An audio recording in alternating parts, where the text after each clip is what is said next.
As Georgetown University medical students, we are taught that cura personalis, which means care for the whole person, is the founding principle of our institution and is central to our development as clinically and culturally competent physicians.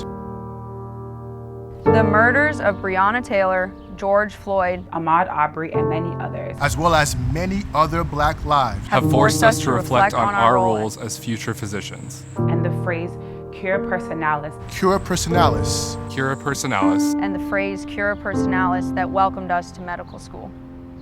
At Georgetown University Medical Center, we acknowledge the effect institutional and systemic racism has had on our campus.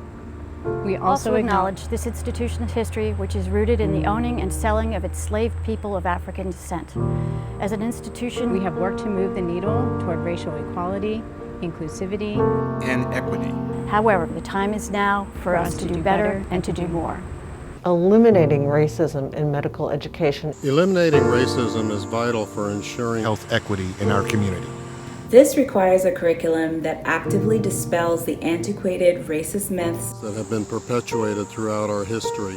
Equally important is creating an environment that welcomes and supports Black and underrepresented minority students from the moment they enter our institution throughout the duration of their clinical practice. At Georgetown, every student deserves the opportunity to learn from a curriculum that is racially and culturally diverse.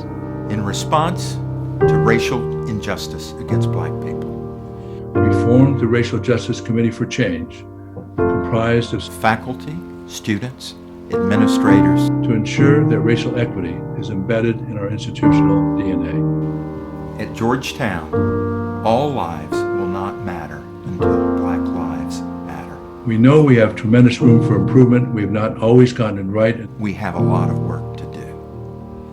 We don't want to give you just our word alone. We want to show you.